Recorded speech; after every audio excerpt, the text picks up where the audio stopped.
Well, you know that animation. You know the sound. That's right. You know the letters. You know the words. It is Hurricane HQ week here at Fox Weather, and today we are taking a look at the widespread impacts of some of these storms. I think it's easy and safe to say we've seen a fair share of historically impactful, devastating hurricanes in our lifetime, in your lifetime perhaps. But the concept of a hurricane season, it didn't emerge until the 20th century. Our forecast tools, methods of collecting data, they've improved technological advances. That's also allowed us to message these storms better.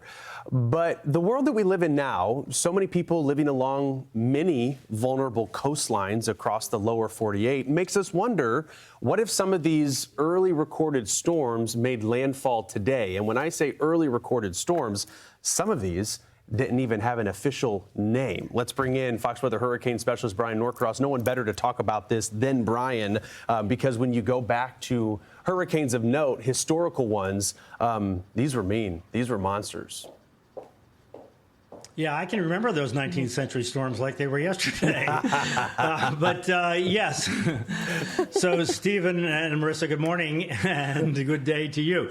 So the lesson here is, if you don't know history, you're doomed to repeat it, right? So we thought it was really important for folks along the coast who are very familiar with these horrible storms like Hurricane Ian, but to know that there were storms worse than Ian, even twice as bad as Ian in terms of the cost to the coast. So when you look at a past hurricane and say, how would that impact modern hurricane zone in the United States, that's a tricky thing. So the first thing you would look at is the population increase or the housing increase. So in the same zone where the hurricane hit, has the population increased? Of course it has.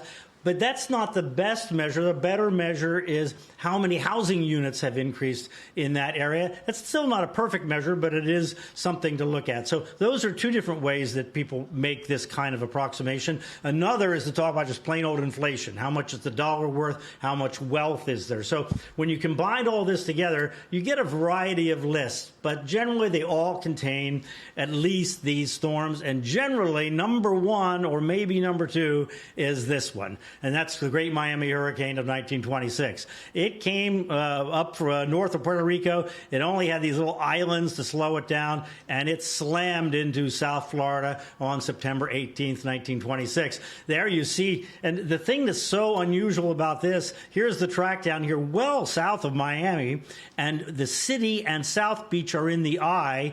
Downtown Fort Lauderdale is flooded up to 6 feet. Downtown West Palm Beach is also flooded. This was such a giant storm, it destroyed Hollywood and Dania. We actually have film from 1926.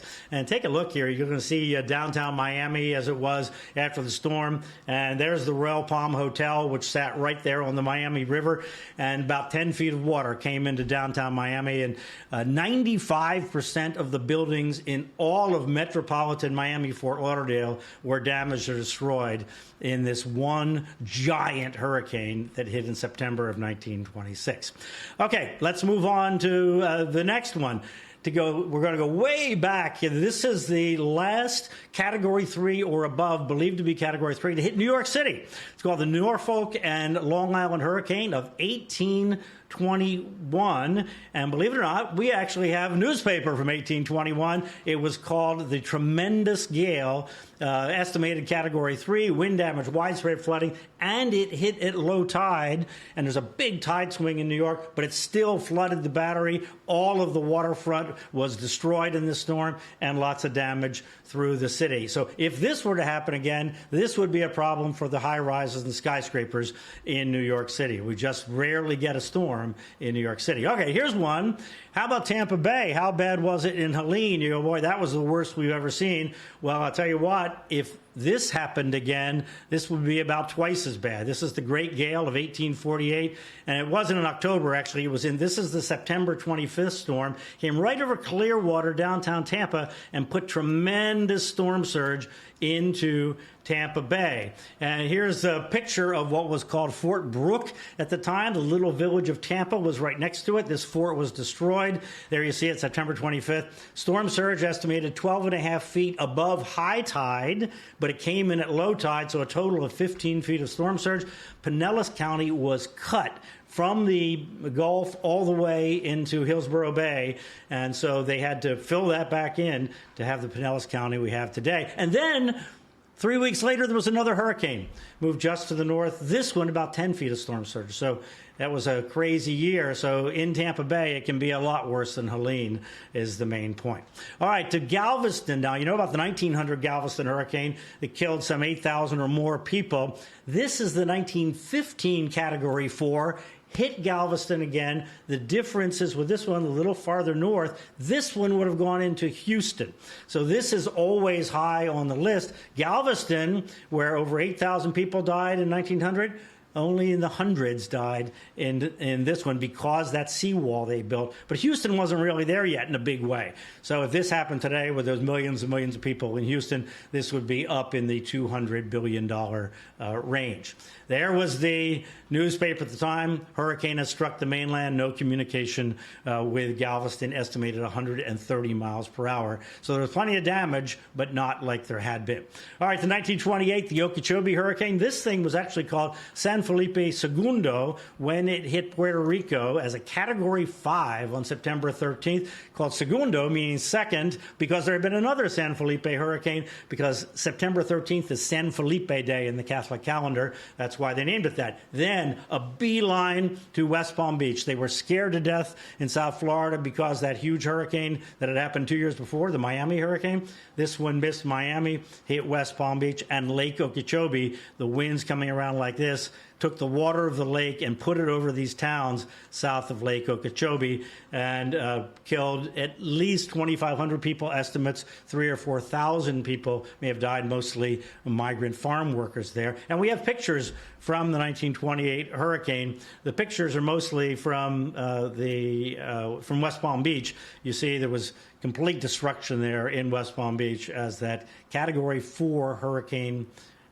came in there. Palm Beach, West Palm Beach, and points north, which are very populated now, would have been had big destruction and would again if this storm came along again. All right, and the last one is the Great New England Hurricane, also called the Long Island Express. And I wanted to make the point about this one because look where it was 24 hours before, off Florida. This is 24 hours before it made landfall up here. And it took this beeline to the north. And just imagine if you live on Long Island, you live in New England, Providence, anywhere in New England, imagine a storm is off Florida. Would you be in a hurry to get prepared, even if they said it was coming? It's hard to imagine. When we look here, the places that really took it hard here, the eastern end of Long Island was destroyed. Providence, we have film of Providence underwater. The trees in New England, it destroyed a huge number of the trees in New England. Most of the trees are post-1938 that you see growing in New England today. There you see, we'll have some pictures here of Providence. It was flooded up to the second floors in Narragansett Bay, pushed to the north. So the point is, all of these storms would be worse than any storm that we have seen in all these great hurricanes we've had over the last several years.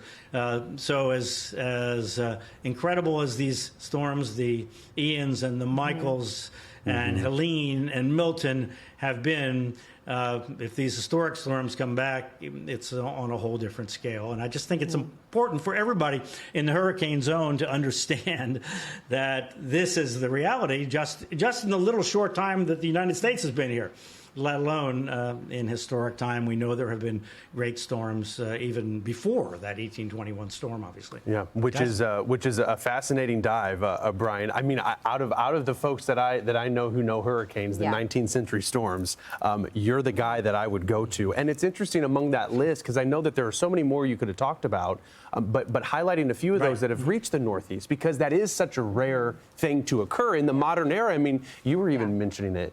Sandy is kind of the point of reference, right? Yeah, and that was not much of a windstorm. Right. Where in 1938 you had this tremendous windstorm, also a huge storm surge storm that drowned Providence. But the wind went all the way into New England, and it was like the 1815 hurricane and the 1635 hurricane. So it doesn't happen often. But when it happens, the storms can be incredible and tremendously damaging in the Northeast of New England. Yeah. A fascinating list. Appreciate you bringing that to us. Important on the Hurricane HQ week, which rolls on. Fox Weather Hurricane Specialist Brian Norcross for us. Brian, thank you.